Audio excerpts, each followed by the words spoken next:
Hey guys, it's Spadoodle.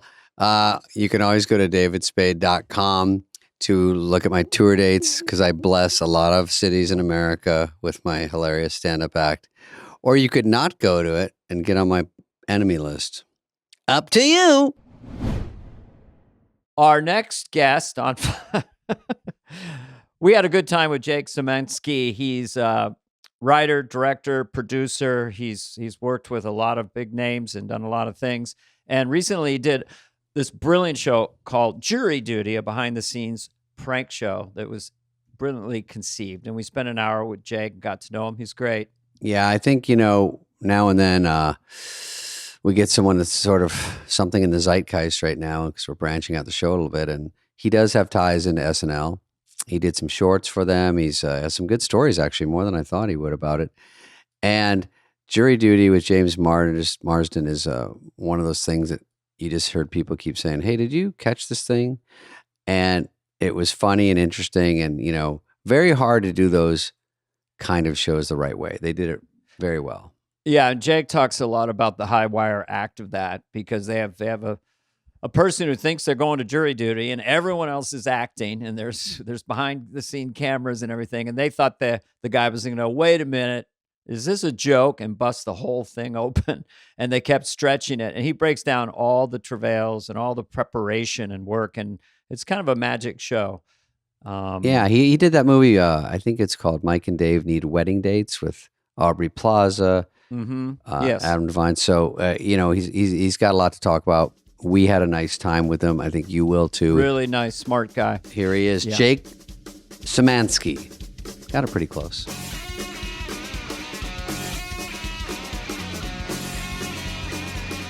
I was going back. I was like, I gotta watch some old videos. I gotta remember the SNL stuff. You gotta remember your own stuff. Well, a little bit. It's like it's all a blur at a certain point when you're working at those places where it's just go and don't sleep a lot.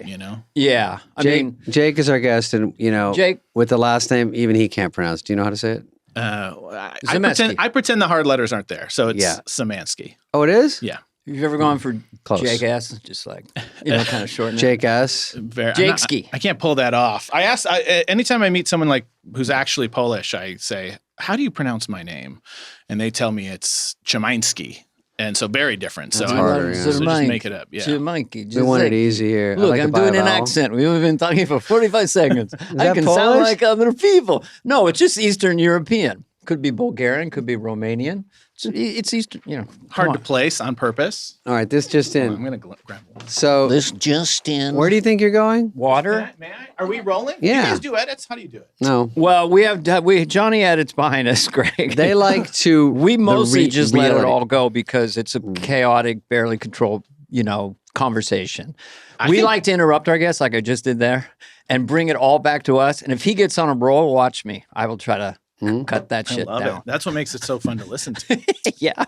Well, at least we have a sense of humor about Jake did a couple of things, Dana. You don't know this, but he directed Jury Duty, which was on the Febreze network. That's right. Amazon Febreze. And he was, which was a big hit and up for 2 Emmys. 4.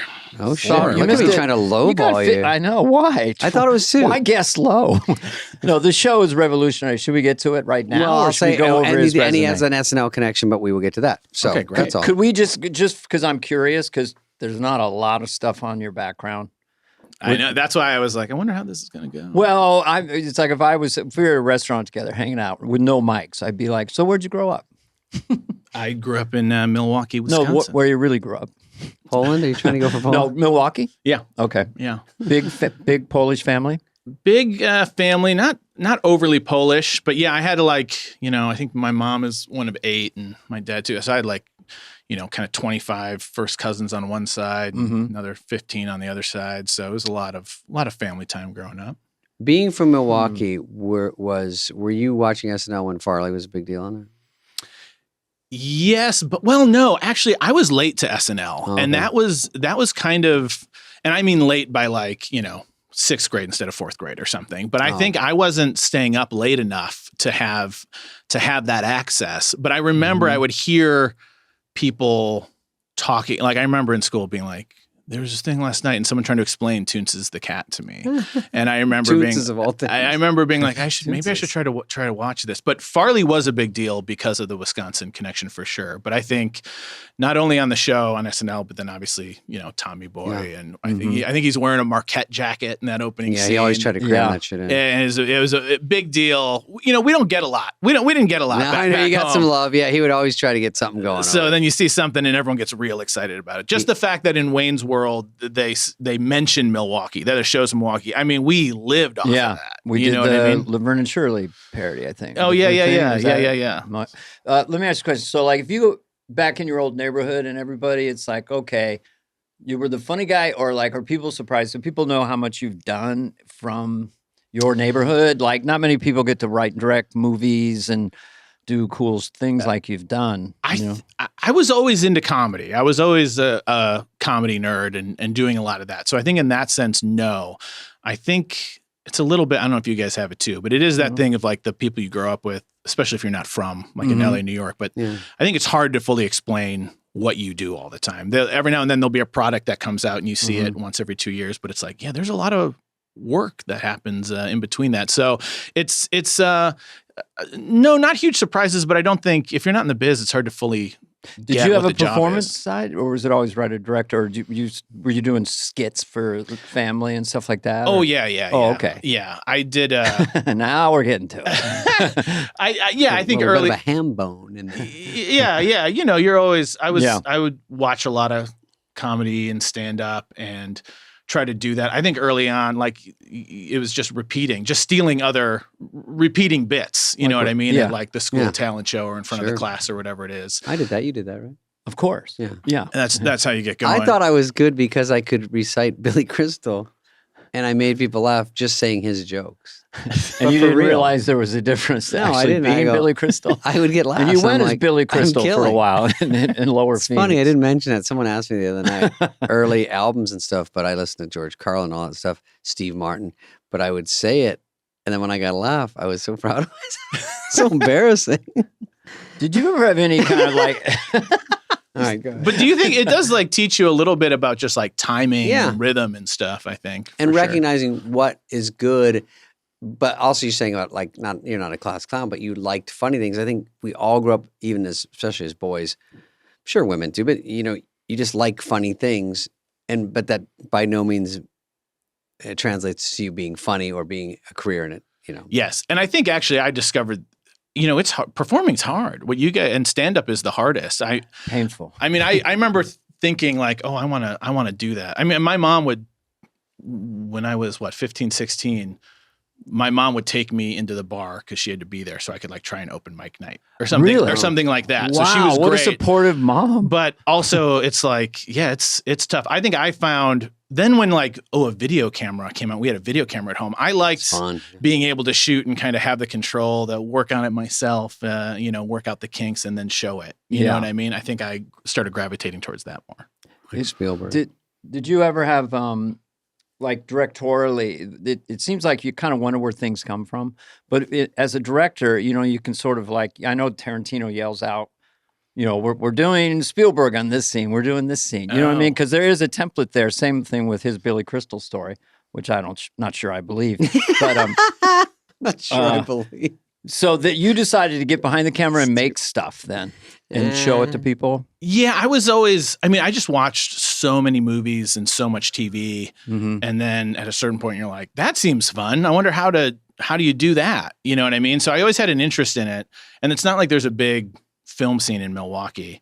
So, you're kind of reading up on it. I came of age in the 90s. That was like a great indie movie, early Miramax vibe where you're let's explore these weird movies. Oh, you can make a movie like that? You can make a movie. I think it was a good time to get into film. When you were little, did you edit in the camera, like stop and move around? Sorry. And then at one point you were able to actually edit. I'm based on your age. Yeah. Like kind of, I think when I was like a senior in high school, like someone from another high school had access to like the first Final Cut Pro. And they were like, I can get the software and install it on your computer. And you're like, oh, really? Let me try. What's that like? Did you ever come across the toaster, the video toaster? Oh, of course. Famous video toaster. My brother designed the first prototype with Tim No, Jennison. what? What's Yeah. this connection? He's the guy who Garth's based on. Yeah. You can look it up. Brad Carvey, video toaster. He named it the video toaster. Oh, really? Yeah. Oh, interesting. So Not to anyway. be confused with the flying toaster screensaver. around No, the same time. toaster got used later. Not As to far be as that was confused just a with cool toaster. word. Toaster looks good, sounds good. Yeah. It kind of has all this Sounds emotion around it. Get Yeah. the toaster, get the toast, get the toaster. But that's interesting because that was an intersection where you would have been around. And Yeah. that was one of the first home editings with an Omega something. Yeah, computer. absolutely. Oh, yeah, I for sure remember that. Oh, I want to talk. So you're more in a about that town later. that has more of a hamburger scene, and you want to go into the movies and comedy. Hamburger scene. Throws that in. We got a great, That's all we got a great burger scene. You got a yeah, great but it's all with burger bikers and illicit. in Have you guys Milwaukee. been to Milwaukee? Well, Farley used to I always played nonstop Milwaukee. talk You know what? about. I played Milwaukee, maybe 10 years ago. Mhm. My opening act went out. It was like maybe 1,000 seat or anyway. So he's playing very quiet. He's a good stand up. It's not you. You always killed. But he's playing very, very quiet. Me. So they told me before I went out. So he's thinking I'm bombing. They said, "Oh, they don't laugh here in Milwaugh.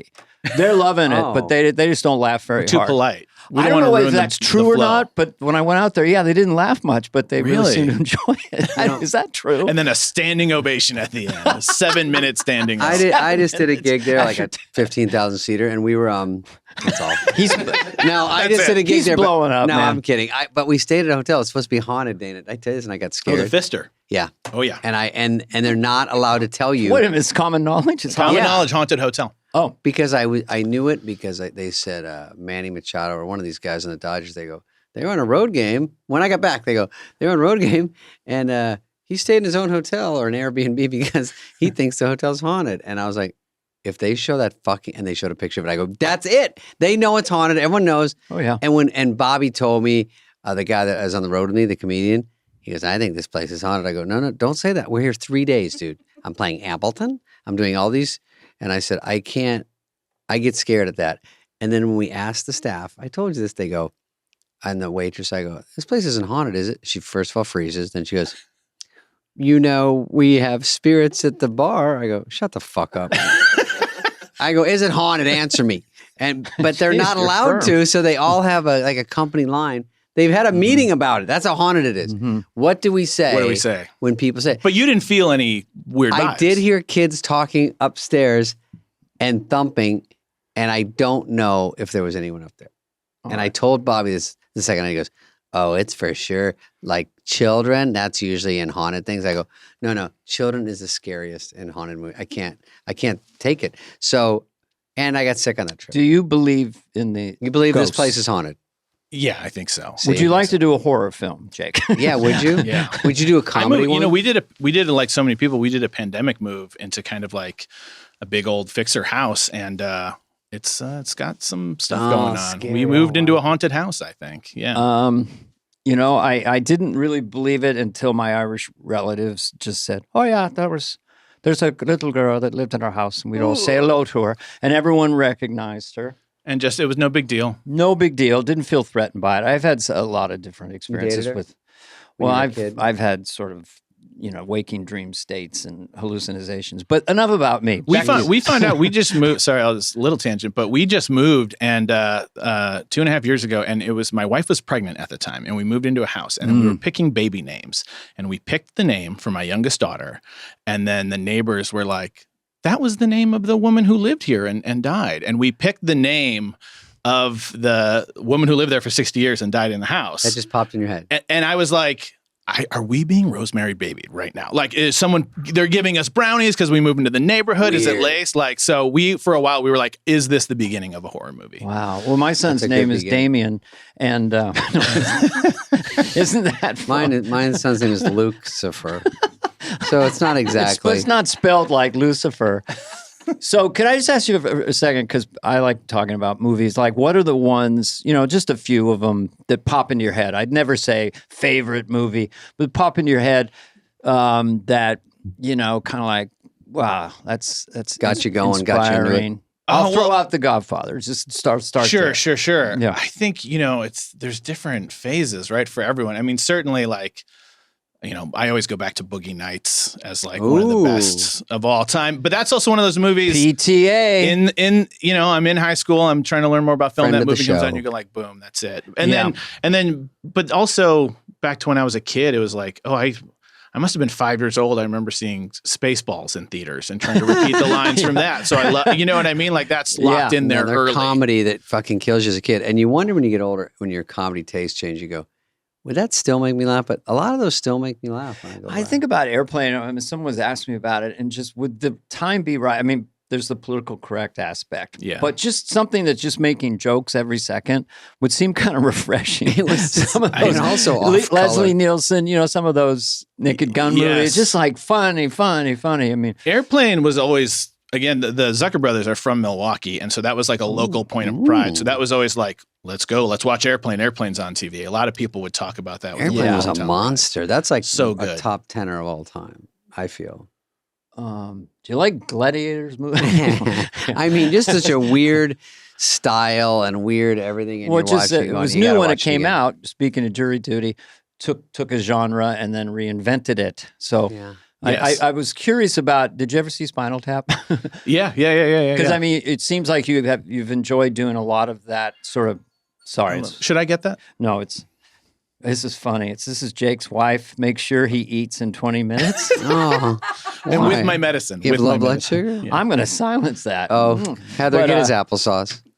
But are you sort of found your way? Like we intersected in 2013, I think, with the presidential. The presidential So reunion. you and Ron Howard were directing something that was like reunion of SNL people who'd done presidents. Yeah, and that was through Funny or Die, Yeah. the comedy website, which I worked for at the time. And that was, getting everyone who had played a president at SNL Yeah. back to do a big reunion sketch. I remember this. Yeah. And that was, and by the way, that shows you how generous everyone like Ron Howard and the Funny or Die people are that I co-directed, quote unquote, co-directed that. But that we was must really have fun. met that day and you were there, right? We did, yes. Yeah. Yes. Was it a one-day shoot? Yes, one day shoot. And That's hard to wrangle. And then Jim Carrey played Reagan, right? Because Yes, he filled in and played Reagan. And that was cool. I mean, just as a comedy fan, I hadn't met any of you guys, but then to be there and see everyone come together and Holy catch little shit. behind the scenes conversations because Chevy Chase was there, Chevy was there, Aykroyd was there. Aykroyd Wow. was playing Jimmy you were there. Carter. Farrell was there playing. So I was playing younger W, Bush. not senior. I was playing.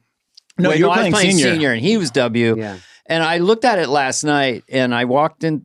Me as the guy walked in. Will Ferrell. So were we completely improvising that thing where he goes, "I take a sudsy tub. I love you, Daddy." Was that all? Was that somewhat scripted? No, I think it was somewhat scripted because I know McKay did a God, we couple were good passes then. and wrote that. Yeah. But we played around for sure. There was a lot of for riffing. sure. at points. But that was what, 09 or something like that. That was a while ago, I think.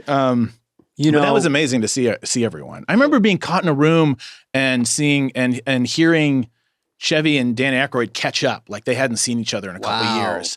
And I was just kind of like, be as quiet as you can. Sure. Don't make any moves. And they're just like, good to see you. Yeah, how's the family? Good.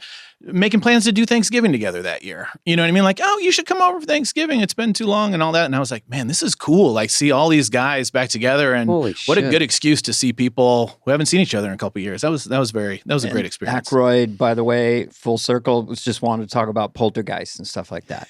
He was, he is just a man of all trades. I mean, just really fun to talk to. As far as your comment about Ron Howard, because I've had some interaction with him, it's like if the Dalai Lama was a director, it kind of reminds me of your man in Jury Duty. Oh, yes. Not just this earnestness, but has sharp edges when he needs to be. He has to direct movies, but Ron Howard has a son of an earnest Midwestern something about such a him. nice guy, Yeah. so talented. But I got so lucky. The people I got to work with early on, because getting hired at Funny or Die, that was kind of like my break, right? Access to so many people.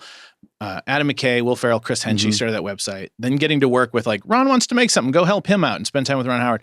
Everyone, they're such the nicest guys, so talented, and it was kind of a good, not lesson because it's not like I was a huge jerk or anything, but it was refreshing to be like, oh, you can be on top and be nice and be a great guy and go, when you're making a movie, no one wants to spend 6 months on set with a jerk. Yeah. Like it's not worth it. You know what I mean? And so it was so nice to see, because I feel like, you move to LA, you start doing the jobs, you're PAing on this, you're making runs, and you can run into some jerks, you know what I mean, working on stuff. And you go like, oh, on the top, everyone's pretty great. Lower level jerks are bad.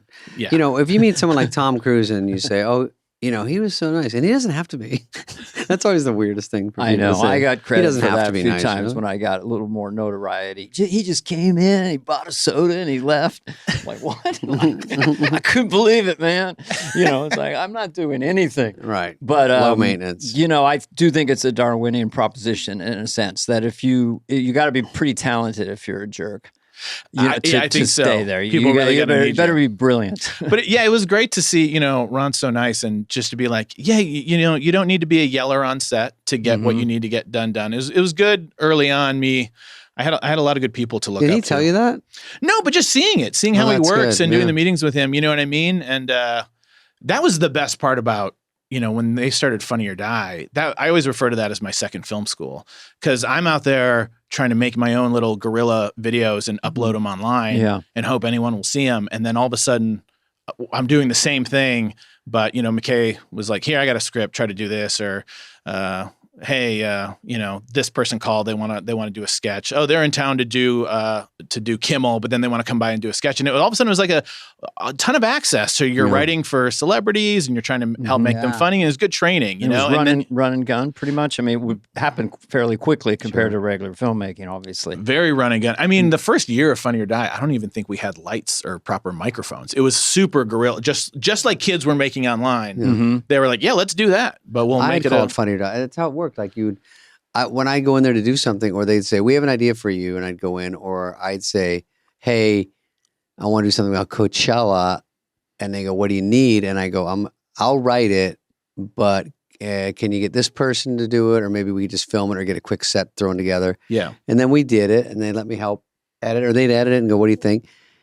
And then they'd throw it up quickly, timely, because it was like that I'll be weekend. fast. And that was all, and I'd see on the board all these stars' headshots, and they say, Katy Perry wants to do something, or this person wants to do something. Yeah. And so people would brainstorm ideas, which was hard because they'd say no to something. And then you're like, oh shit, we got to think of another idea for them. And but Funny or Die was really cruising there and had a lot of good stuff. Did you say you went to film school before that? Or? I did. I was a film kid. So I went to film school. Pfizer? High school for the arts or college? College. Yeah. College. I did like a summer camp in high school of like to try to learn about how to make movies. But I was like, oh, I like this. This is cool. I didn't know about this stuff. Wait, we got to back up. My joke was, was sorry. it Pfister School of Haunted Filmmaking? That's where I was going with that one. And I said Pfizer. You said Pfizer. And you were so nice. Everyone kind of laughed. Pfister. No one knew what the fuck I was talking about. Yeah. Pfister is the hotel Yes. that's haunted. Yeah. So No, I we're- meant yeah. Pfister Haunted School of fucking filmmaking. And everyone just kept talking. I was like, We thought I we knocked have that one out of editing the park, capability. kinda. no, everyone has This to know. won't be part. If you're I listening now stumbled. in your car, this never happened. You're I not- you're not stumbled. hearing it. No, I got it. I want the people to know. I don't know what I the know. fuck I'm doing.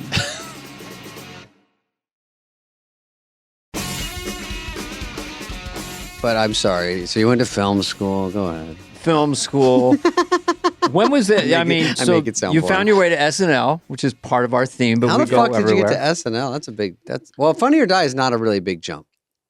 Was it after Funny or Die Yes, for a while? I'd been Okay. at Funny or Die a couple years. So they saw your stuff. They did, but actually, I think it wasn't as direct of a line from Funny or Die, even though Funny or Die was like the best prep because all of the people who ran Funny or Die came from SNL. So they were kind of trying to do a model of that for the internet. Yeah. But I actually was shooting a commercial back in the day with Bill Hader. And Bill had brought Mulaney along to write for him. And we were shooting like internet Volkswagen ads or something. And it was like a lot of days, and it was split up because Bill had a show, and I went out and shot with them for a couple days, and then we took a week off, and they did a show, and then we came back and shot a couple more days, and I had kind of rough cuts of what we had shot, and they were like, "Oh, you like cut these for comedy? Like these aren't like commercial. You're like, we're going for the jokes." I'm like, "Oh yeah," I'm like, you know, I come from comedy. Yeah. And they're like, "Oh," and we just had a good time. We really got along, and I met them through that. And actually, at the end of filming a commercial, I think it was Mulaney who was like, "Hey, you know, we have like an opening. Like we need a kind of guest director for a Wow. couple weeks. Would you ever be interested? score. We Would could you put- ever put be your- interested? And I was like, yeah. So they I think are the ones who recommended me after we worked together to come on in, and they had a director slot open at the show. Wow. And I showed up to the show thinking it was a temporary, like, because you know how you guys know at the show, the writers will sometimes come in for like just 3 weeks or 4 weeks. Something. Yeah. Also, no one tells you anything. No one tells you anything. And I thought that's what I was accepting, like a 3-week gig. And then I show up, and I remember talking with Steve Higgins when I first got there, and he's like, "It's not a temporary job; it's a full-time job." I don't know what they were talking about. Like, I don't know what I was like, "Oh, okay, what?" Okay. I'll check and- my blood pressure. Yeah. Good, thank you. But it was great, and to get in there as they were figuring that out, and that was, I was only there for less than 2 seasons because I thought it was temporary. I was Yeah. like, I'm just going to come in for a couple weeks and go back You kept to going, okay, bye. And they're like, where are you going? You're like, oh, want to do another week? yeah, a little bit like that. It's Funny or Die. Then you get SNL, and then you're going to make all these movies. But I would like to talk a little bit about some of these sketches. I don't know what the Please, films oh my gosh. that I don't know What if you you remember. wrote them or just directed them. But you had Sex Ed Couples with Steve Buscemi. That was 2011. I don't know if that was you. Oh, yeah. Sex Ed with Paul Britton's character. The Yes. one I just want to jump ahead to this one because it sort of blew my mind because it rhythmically went somewhere that I don't see comedy go to, and someone's behind this. So it was Tennis Balls with Jonah Hill, I'm so happy you said that one. and first you're like, okay, the guy's getting hit in the crotch, fine, Then you go to this rhythm. He's on his back. Now, who thought of that? And how could you see that in an editing bay and not collapse with laughter? Because that's next level to me. It's so abstract and it has a funny rhythm to it. Yeah. The rhythm. Well, what's funny is like the ball was done in post, right? So we're just trying to get Jonah He's to just go going like, on a certain. yeah. hit. He's getting hit in the balls with a tennis ball like 300 times. Yeah, we just show it so many times, and I think I love that you brought that up. Andy and I talk about that all the time. That's one of our favorites that we did together. Sandberg. Yeah, Sandberg, and that's one of my favorite pieces I did there because it's so. I mean, I think in those the idea is, can we do the silly joke? How long can we get away with it that will make you laugh 2 or 3 more times after you think it's over? And you know what I mean? And that was really fun to do. Yes, because you're in kind of a generic thing. Guy get kicked in the balls or something in the balls. And then where it goes, I recommend anyone here YouTube it. Tennis Balls, SNL, Jonah Hill. Where it goes to is so abstract and took it so far. We got Ghost Hunter showing up in there. I remember that. Yeah. I remember that. Is Tour de Pharmacy, this is something, was it HBO? Mhm. I think I remember hearing this at Sandberg, and he was like Lance Armstrong, something. Yeah. I was thinking, they do these as like a one-off, and that's the first time I've seen like they did, was it episodes or one thing? No, just one thing. Mm-hmm. We had done 7 Days in Hell. We did first, which was a tennis mockumentary. Yeah. And Yes. then, I thought, they're doing these things? It was and such then a we different did move. Tour de Pharmacy a year later, 2 years later, and they're kind of all as like specials, like 45-minute, hour-long Definitely. one-offs. And we had so much fun making those. That was another thing we were like, I can't believe they're letting us make this. They're probably not going to air it.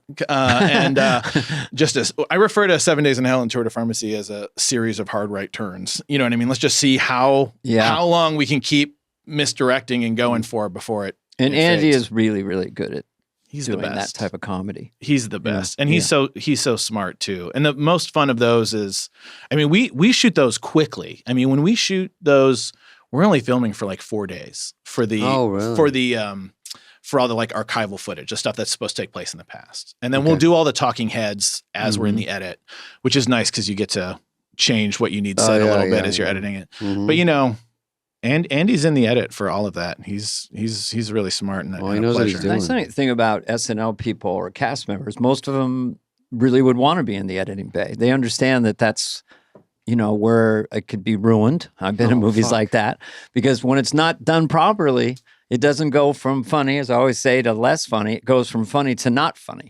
right. If it's over there when it's supposed to be over there. The editors have so much power. You do a movie and you do 7 takes, 8 takes, and then you go in your head, I'm thinking the first half of my first take was great. And the third take, the beginning, and then the line, you could find it. Mm-hmm. And then I walk over and I see someone go, circle that one, moving on. I'm like, And then I realized sometimes the editor just puts that whole last take in because they got everything somebody liked. And sometimes they just don't go back. If it works and you go, oh my God, there's 3 more jokes that you missed, but no one went back. So if you need someone to go back, say, hey, go back. Well, there was something earlier. Especially if you're playing around a little bit. Like I came like McKay and Farrell, I got to shadow when they were making Step Brothers and the other guys. I was around a lot.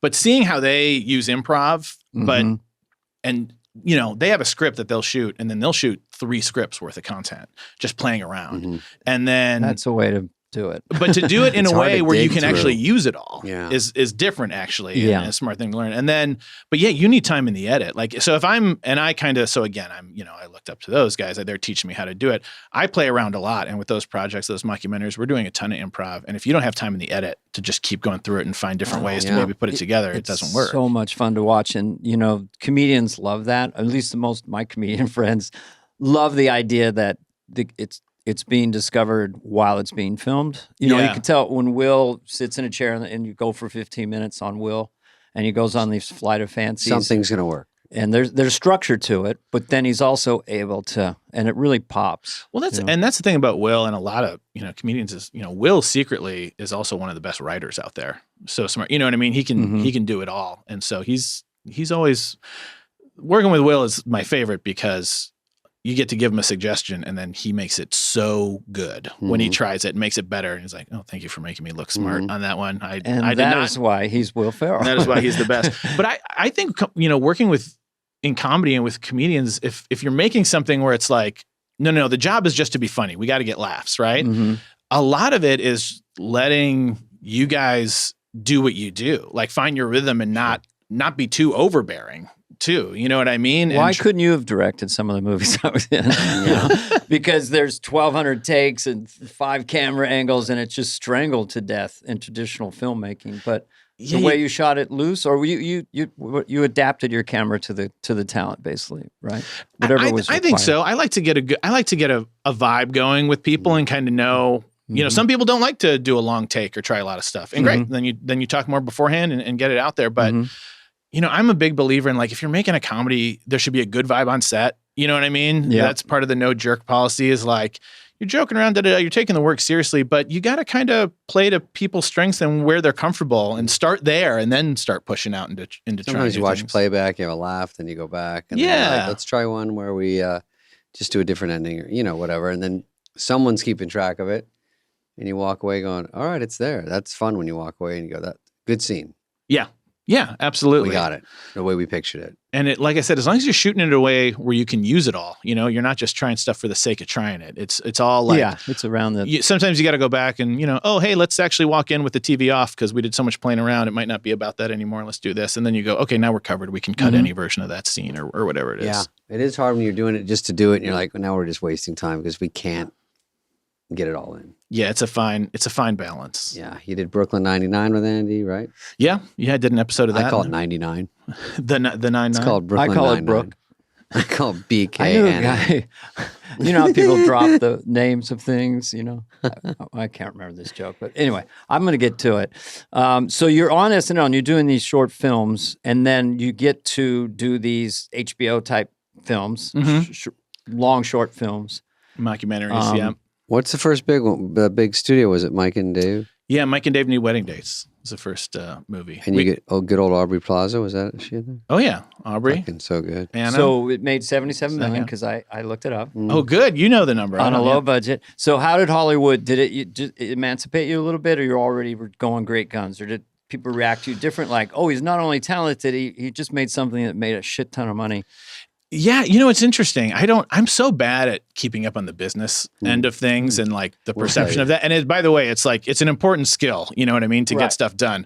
And I just, I'm so bad at keeping up on it. I think with that movie, it was interesting because we were testing like really high. We were testing, everyone was top 2 boxes. It was a love fest. Yeah. All the numbers were high. People are like, maybe there'll be a sequel. Guaranteed. And then it comes out and it's like, oh, that's pretty well. I think people are making money, but it's like, but it wasn't. It didn't take over they the thought world $100 million because of whatever. You know what I mean? Yeah, the expectations are. I think also it's been a weird time for comedy movies in the last, 5, When 8 was years. that? And 8 years. Yeah. I think it was right around. I think Mike and Dave was actually one of the last of kind of like the as it was changing. I think unbridled. Yeah. Yeah. Yes, yeah. There's rules now. R-rated Guardrails. comedies. It's Oh, tough yeah. to get them made now. It's hard to tough. get. It's hard even. What was the dog one that just came out that Josh Greenbaum directed? Oh, it's great. Strays. Yeah. It's I very want good. to see that. Oh, Yeah. see it. But that's art. Your precious Will Ferrell's in it. Yes, he is. That movie is really fun. I like the scene where he humps his leg. No, it's hard territory to be in. I know that they An must have R-rated done movie something for, really. for a dog. Is it? Does it fall through the cracks? Is that what they call an El Camino? Because it looks like a kid's movie, but it's R. So who's going? Is it for adults or is it for kids? You know what I mean? Well, when I joined the marketing team for Strays, I said, Hey, what's our audience? true, First they- of all, Because listen, I never want to say a movie didn't do that well because I've been in them, but if for that was it Jamie Foxx and Will, Yeah. they're both hilarious. I'm sure the movie's great, but if they don't all show up, I mean, they couldn't really all promote right, with it. the as much. striking and stuff. Did it Yeah. not? I don't know. Like I saw it and I'm like, I love it. It's great. So that movie to me is Jake, wake up. a giant success. box office and greatness No, are not I'm the always bad guy. married. No, I'm just Wow. saying it's Hmm. great I because don't know they're why you have a interesting. problem with Will Wow. Ferrell. I'm just saying you always get your next movie before the movie comes out. No, but there's producers that we both have worked with, and when they're hearing the pitch or anything, they're thinking of the poster. Yeah, And I don't blame them. Good poster, They're just not a- thinking, who's the audience? there's no what- poster there. Yeah, and I know young people have pitches to sell and stuff, and I go, to be honest, you're going to be pitching to someone's going to want to know who is the audience, how do we reach Is them, it how do 4 we make quadrants? money? Yeah, yeah. You know, did you ever have a fallow period, not a feral period, but a time where things weren't happening for you? Because it seemed like, according to your resume, you've really consistently worked You know, I've been really lucky where or talented. Yes. I've been very lucky. I kind of Mostly luck. I've kind of only worked on stuff I like with people I like, and the longer I'm in this, You like us? hey guys, and I just realized it's kind of a rarity. You know, I have friends, you know, working on stuff too, and they're like, oh, I feel trapped here. Like I don't like, and it's Yeah. like, oh, I'm pretty lucky that way. So that's kind of my goal is to keep working with people I like and that Well, make you- me laugh on stuff. You have. I like. mean, we've had them on your friends on this podcast. So if you take Andy Samberg or Bill Hader, Fred Armisen, I mean, these are like A-class nice guys. They're the I mean, best. just they're not going to be a problem. I saw Will a lot Ferrell. of your doofy friends last night. Oh yeah. That was Mulaney, Armisen, and Hader. I think that was It's a it, good right? crew. That's some And very your very friend good. Conan. Can we talk? It's Well, I guess that weird. we should pivot to this So sort of social phenomenon Oh, that's called jury duty. Social jury experiment. duty. Oh, it's a social experiment. That's right. You know, I and will we start know by you've saying, done podcasts and you've been talking about the movie. No, so he hasn't. My This goal is is to it. ask you questions you haven't been asked. Please.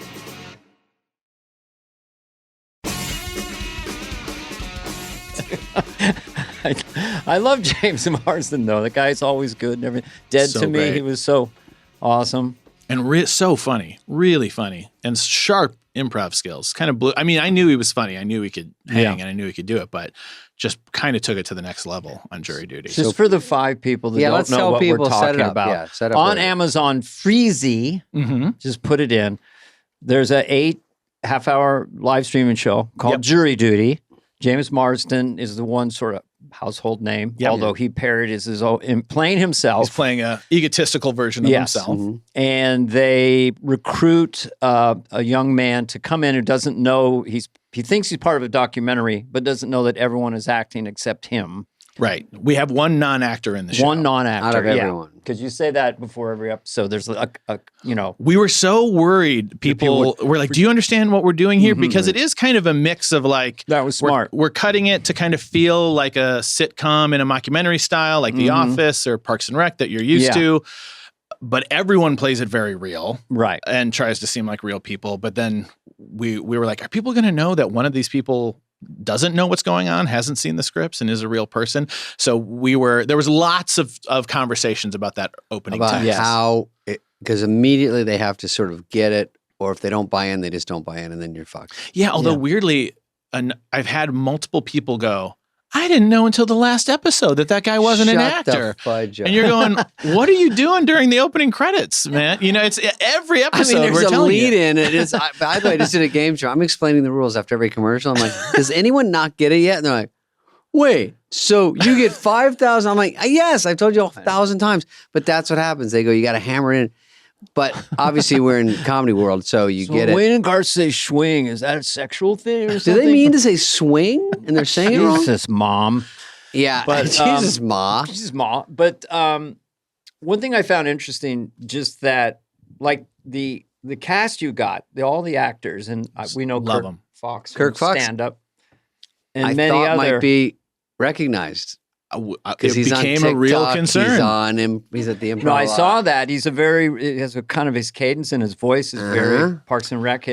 But I said no mustache. I said you got to keep your you got to grow it out to a beard because you couldn't have the guy recognize your main guy. Yes. And it was interesting because Kirk actually, that role changed kind of late. That role got changed in the writing room maybe a month before we started filming. So he was one of the last people we cast. And we had done so much work on trying to find people that wouldn't be recognizable. And when I saw Kirk, I was like, I mean, I know him, but I'm in comedy. Yeah. The mustache is really recognizable. Maybe we can get around it. But we kind of didn't do our due diligence because he was one of the last people we cast. And then on like day 2 of filming, Ronald, the guy who doesn't know what's going on, he tells James Marsden, I just love Parks and Rec. It's one of my favorite shows. And Kirk Fox has been on Parks and Rec a bunch. So we immediately changed where everyone was sitting and tried to keep Kirk off to the side so he wouldn't be in direct eye line. And he never put it together. But I was like, even in court, when they're sitting there for 4 hours, we can't have him just be able to look at daydreaming. Yeah. Yes. And it became a huge concern that we were going to blow it just with Kirk. I thought Kirk Fox too. I said the other ones might be good actors. I'm not familiar. Recognize them. Because everyone, you know who else is really good? Am I rushing? No. We have. I love to talk about because this the show. premise of everyone's in. There's a jury case about what is it about? The jury malpractice. It's just a sort of random. A guy screws up a business he works boring. for. Yeah. And there's some dirtball that's defendant, I guess. Anyway, so you get put in jury duty. It's always funny when they give their excuses because a lot of people don't. They're all Everyone's mic'd, trying to get so out of they're jury trying to duty. whisper to each other. I don't want to be in this. What am I going to say? The fucking guy that says I'm a racist is one of the biggest laughs. That's so gold. Do you remember that part? He goes, they go, why can't you be this? He goes, blah, blah. I think he wants to see his girlfriend. Yeah. And then they say no. And then he just goes, I'm also racist. Let me ask you a question, Jake. Have you ever been called for jury duty and gotten out of it by being clever?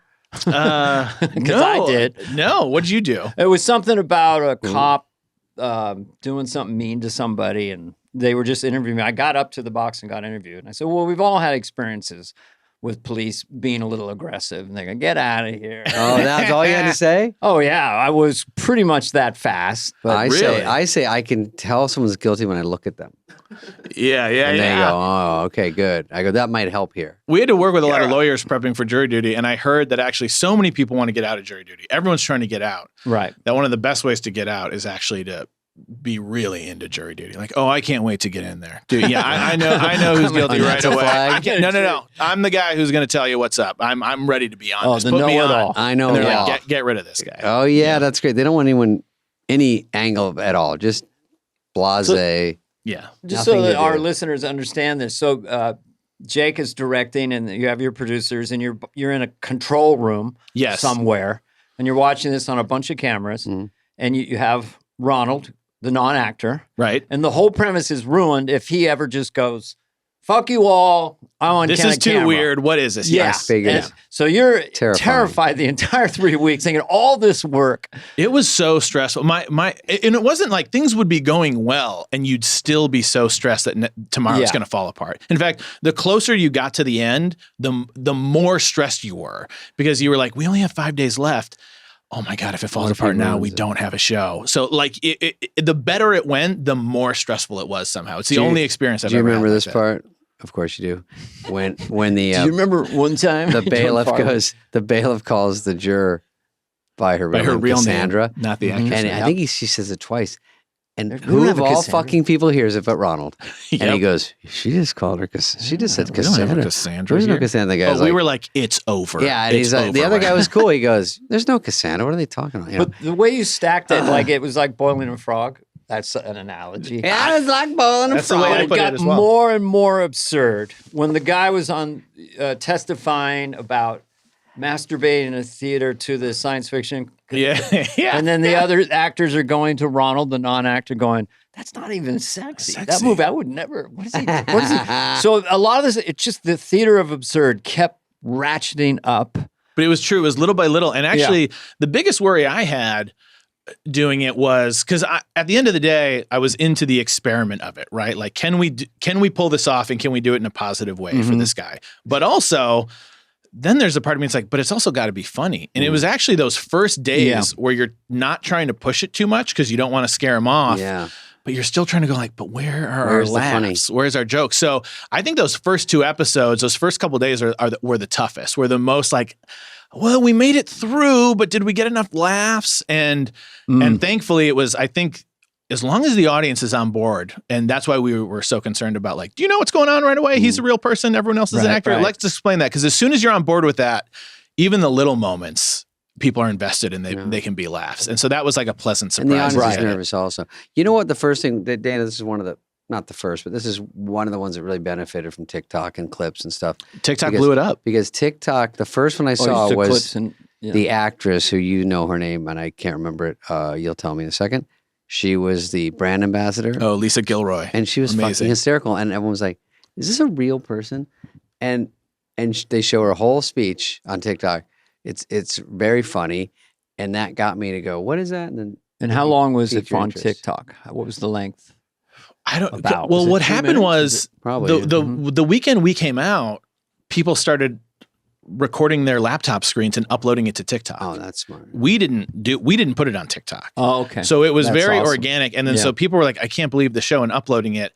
And we had a call the following Monday, like, how's it doing? And the marketing team was like, well, it blew up on TikTok. It video clips got 50 million views this weekend, and then it just exploded from there. I think it got like over 500 million. I kept video hearing views, about it, and then people would tell people. Yeah, that's my favorite part actually is going like, oh, how did you hear about it? Because it was not a marketing campaign that anyone heard about it. It was all word of mouth, so which hard is so to get. fun. It's so hard to have. I've never been a part of anything the audience just doesn't feel pushed toward it. Yeah, at least the initial audience got to discover it. Yeah. Like I had people telling me, this woman who cuts my hair, it's a super cool show. You got to watch this show. Yeah, Rosie told me about it. Yeah, she watched all the whole thing when she said I knew. I had a friend from high school, let me know. She was like, hey, my mom group was telling me about the show I got to watch, and I remember you posting something about it maybe. So if you were involved in that, congrats. And I was like, oh, if we made it to mom groups in Illinois, we're doing okay. Like I had not experienced something like that. I just want to, I'm sure you've talked about this in interviews and stuff, but it felt like when I was watching it the first time, I thought, okay, they've gone too far. And that was the guy with the chair pants. Chair pants. Huge swing. David, who plays Todd. David Brown. Because they're all so genius. brilliant. I mean, everyone is. By the way, our entire cast, please, let's give them all the jobs ever in this town. They're so talented. Do you know their names and their character names? Because it's a big cast. It's very hard. Well, to be honest with you, we went character name only while filming. Oh, okay. Because we didn't want to confuse and have someone slip. You know what I mean? So for the first name I often think of is the character name, because for months we only played Jeannie. Ron played Ken. These are good notes. I read some down. I was worried because when I started watching, I'm like, don't swing too hard. I was like, don't fuck this up. Yes. Because if someone fell off the ladder, remember that? Yeah. Do you remember? Did you see Chair Pants? I didn't get. So the guy comes in. There weren't going to be enough chairs. David's seen the trailer for the show. No, but I saw a super long TikTok. These things. How do you describe? Might have been 3 minutes. He basically strapped some crutches to his butt. Yeah. And said, "This is my exoskeleton, chair pants. and I can sit anywhere now." Yeah. And then he tried to bring it into, and that was another day we were like, okay, this could all go away today. Let's see how it goes. It wasn't that burnout that looks like me that was his next door neighbor. The guy with the blonde hair? Yes, him. Yeah, he played it so real. Him. And he was set up as an eccentric. Supposed to make him uncomfortable at first, but Ronald just welcomed him right away. Yeah. In fact, Chair Pants, the day he when we shot pants, displayed the chants, as we call them, Ronald just walked right by him, didn't even say anything. Just like, cool, yep, sitting on crutches, and no reaction. And we're like, do we have to push Chair Pants more? Like, whoa. He kept surprising us in that way. The one bit we had is we were actually ready. This is an example of how we pulled back to not blow it. On Chair Pants Day, he's in court, and then the judge starts yelling at him. What are you wearing? Why can't you sit down? You got to sit down in the juror box. That helped. But what we had ready was we were going to have the judge go like, would you say this is a medical device? Do you need this? And he was going to kind of go, well, yeah, technically it's for my body. And he was going to go, well, I can't argue with that. And we had a maintenance guy ready with a wrench to come in and remove a juror chair from the box and remove the chair so he could sit in chair pants all day. And literally we're watching going, I think we're pushing it too far. Like he's getting a little like pull back. No. So, that's kind of like on the fly. We would decide how far to push it, be watching his reactions and then go, okay, never mind. Don't go to that level. Did you or any of your co-producers ever go nose to nose in the control room? You are going to fuck this project up, mister. I mean, did anything ever get that? Or did you sort of all agree? We're going too far. We had such a good team. And, we were all in the writer's room and producing it together. It was a long journey. The people that were there, Cody Heller, our showrunner, Nick Hatton, our producer, and Andrew Weinberg, one of our writers and executive producers. It was kind of like us four every day in that control room. Mm-hmm. And we had all been prepping it in the writer's room as well. And so we were kind of on the same page. And luckily, no, it never got to that. If anything, it was pull back, and we'd all kind of pull back because we were so nervous about losing it. And then when someone would go like, maybe we pushed it a little bit, right. And you're like, okay, push it a little bit. The more mundane, do you have your top 1, 2, or 3 most pushed? I mean, maybe it was the jumping on the bed sex.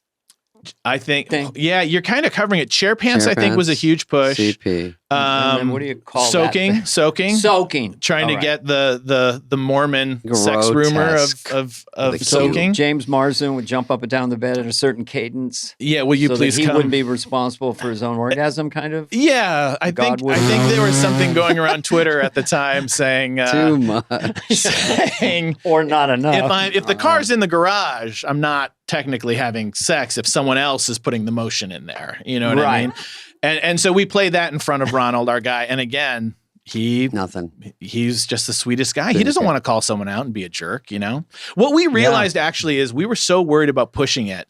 We realized afterwards that after day 3 or 4, we actually could have gone way harder because you get to a point where for someone to go, wait, this isn't real, they would have to think back and go, that means the last week of my life wasn't real. So and these are weird. Actors. That is such a foreign thought. Unless you're actually a psychopath or a narcissist, you can't have that thought. So the idea that we're picking a nice guy, a normal guy, we realized, it would have been so hard for him after a certain amount of days to realize what we were doing. We maybe could have gone harder. Dude, I hate that. I got punked once, and when everyone in the place applauded, it made me sick. It was like Truman Show. You were like floating, going, so everyone just tricked me. I felt, I don't like pranks like that. I was like horrified by it.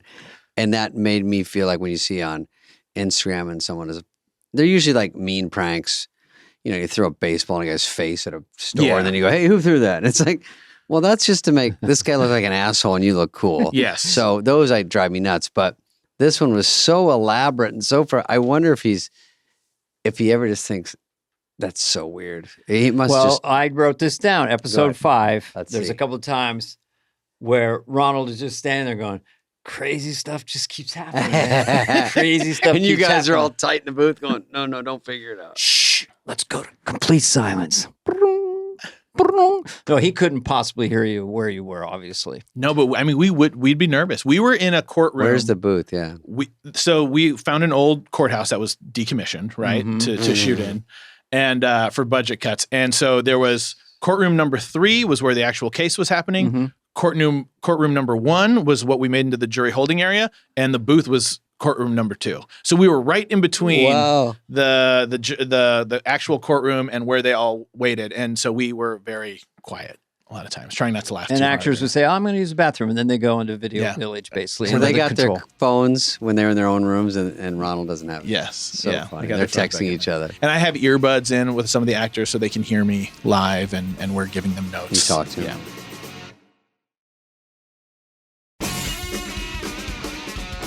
So one thing that made me laugh, this is kind of dry, but James Marsden playing a parody of a clueless movie star, Shallow, and his whole time he's working on a film. He wants to tell everyone. So Lone Pine. Lone Pine is such a perfect, funny, could be real but ridiculous name. That must have just made you laugh every time. You must laugh every time. I love it. Lone Pine. We're working on Lone Pine. Was he hinting that it was like a big director? Probably. Yeah. That was from the writer. That was fun in the writer's room. They got to play around with that and write fake scenes for that. Because I mean, the other thing about our show, obviously, the actors do so much improvising, but I mean, 80-90% of what you see in the show was scripted. You know what I mean? And it was just about how to get there. How do we get to these lines that you can say? Come on My Shoulder was scripted? Maybe she threw that. Because it's such an abstract thing. Isn't the guy walks by him? It's a testimonial to the camera, Mm-hmm. and she's talking about her plans with Ronald. Not with Ronald. To corrupt Noah. Yes, to corrupt Noah, yes. I'm going to let him cry on my shoulder, maybe. And who played Noah? That guy was great, too. Mackie Lepper, he's nominated for one of our Emmys for writing one of the episodes. He was one of our writers as well. So that was great because he was in the room and fully understood that, like, he was, he's basically a producer level person in there because he knew all the background. He knew all the bits we cut. He could go back to something so easily. And he's just a really funny stand-up as well. And who really are you nominated against for the Emmy? Like, is there another show like it out there? But you're nominated for against Ted Lasso or something? Or yeah, Ted Lasso. A lot of great shows. Maisel, Lasso, all the O's. The Bear, which is obviously great. We did not expect to get. We made this tiny little show that's a crazy experiment, and we did not expect to get nominated. It feels pretty nice, but yeah. Who was the guy who went to the bathroom? Didn't he say he's going to go whack off? Yeah. Touches him on the shoulder. He just want to whack off. And then the other one that really was stretching is apparently Marsden pooed very aggressively in a bathroom. And then the guy came in to fix it. And then your hero, Ronald, took the blame. So it was me because Marsden said, look, it would get out in the tabloids. It wouldn't look good. The tabloids. Saying the tabloids would publish a photo of normal people think that paparazzi would do that. Do you finish that scene and go, okay, that's a wrap for today, people? I mean, it's like to be honest, that was one of the ones that I was like, should we do this? Because we could blow it. Because if Ronald being a nice guy tries to get in there and fix it, like I'll incline, then he'll know it's not real. Yeah, because that was actually one of the biggest things for our show compared to a typical show or movie is like we didn't have to be camera real. You're on set for a normal TV show or movie, you might, the wall might be styrofoam or something. Right. It doesn't matter as long as it looks right on camera. But we had to be reality real for this guy who had to believe everything was real life. It was a whole other element of difficulty for the crew. When he walked into the booth and he looks around when it's over. Yeah. And then he sees like the back of sets. It's so fake looking. He's like, oh my, his whole world is like spinning. It took him a long time, I think, to fully process, as it would anyone, what would happen. But and that nerve wrack of that maybe he would get upset or something would be. Well, and we were all in love with him by that point. You know what I mean? So we're like, we really hope we don't hurt him. You know what I mean? But the relationships are real. Like he really did. He's friends with everyone. I was just talking to him yesterday. We all keep in touch. He's a great guy, great head on his shoulders. That's why he's so good in the show. What was his job? He had just sold his business. He was like a solar contractor, he was working with like a solar panel cleaning system, I think. Okay. And he had sold that. And this speaks to his character. And he was kind of between jobs. He had just sold his business. And he was like, wow, what are some life experiences I could do that I won't have time for again once I start working again? And he found this ad on Craigslist that said, if you've never served jury duty before and you'd like to be part in an interesting documentary, this could be for you. And he signed up. And I think it's like, that's part of who we're looking for, someone to say yes to things. You know what I mean? And that's, because he also doesn't want to ruffle feathers and he wants to come in and be good. Yes. That helped too, that he thinks he's in a documentary. So he's already used to cameras being around. Yes. He thought there was like a 5-person crew. He didn't see the other 8 and the hidden cameras. He saw a very small PBS European serious documentary. In fact, I don't think it's in the final episode. After we wrapped and I finally went out and met him and we were all talking with him and I was doing his final exit interview and he goes, can I give you guys one suggestion? And we go, yeah. He goes, because we'd explained like you were kind of the moral compass and we wanted to do this live play of crazy characters and situations around you.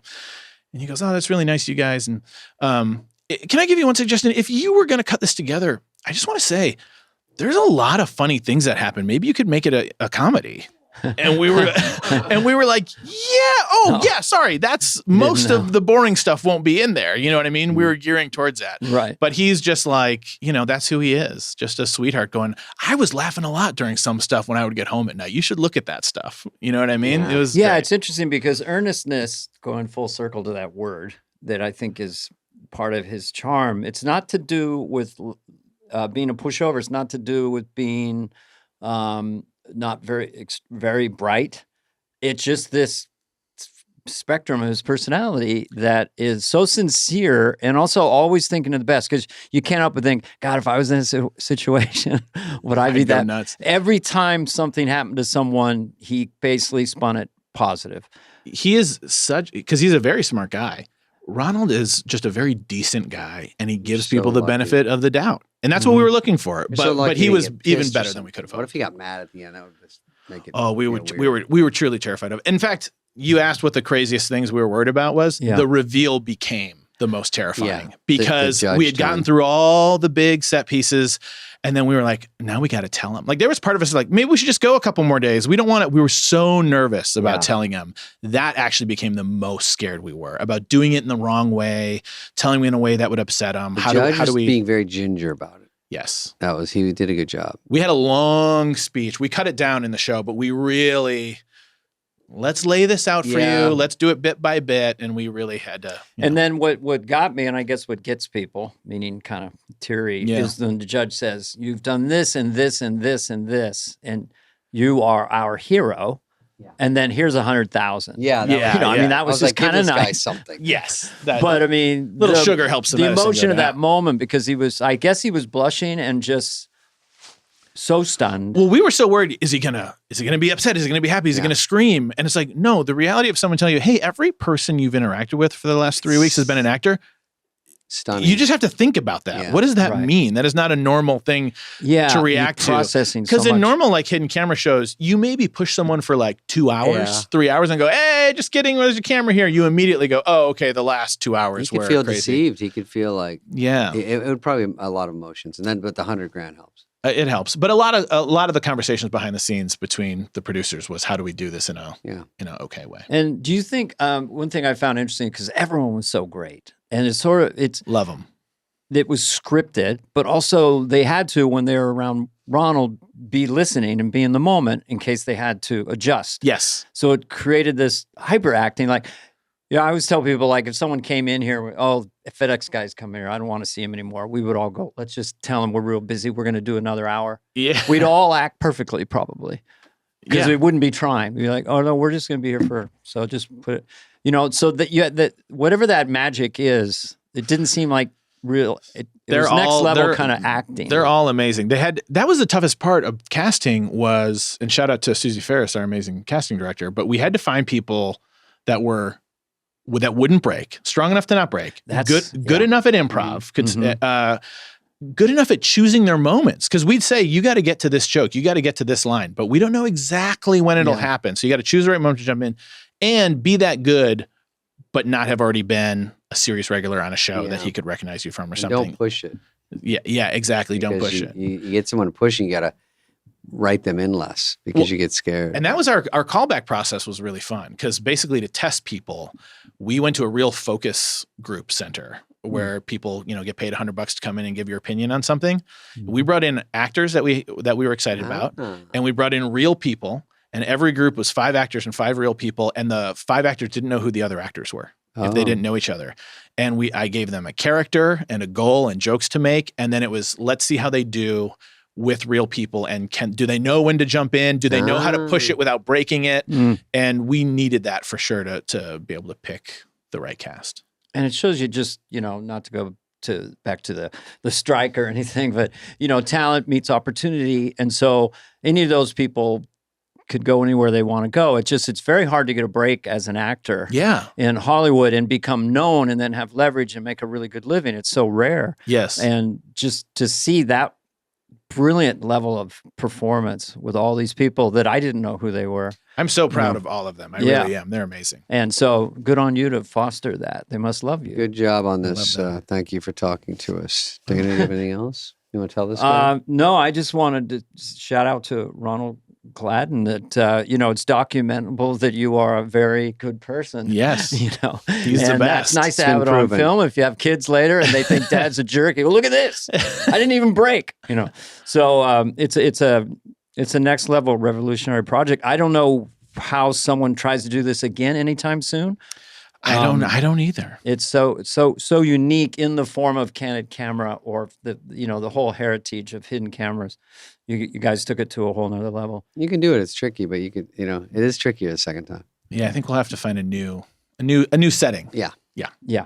But everyone wants right. to sign up to do a show. Jake Yep. Szymanski, sorry. The Polish, Jake Szymanski. Has Thank been you. our guest today. David Spade has been David Spade. Thanks for coming into the dungeon. Thanks for having me in, guys. Appreciate it. Very Really, interesting. really enjoyed it. Jury Thank you. duty, everyone. This has been a podcast presentation of Cadence 13. Please listen, then rate, review, and follow all episodes. Available now for free wherever you get your podcast. No joke, folks. Fly on the Wall has been a presentation of Cadence 13, executive produced by Dana Carvey and David Spade, Chris Corcoran of Cadence 13, and Charlie Finan of Brillstein Entertainment. The show's lead producer is Greg Holtzman with production and engineering support from Serena Regan and Chris Basil of Cadence 13.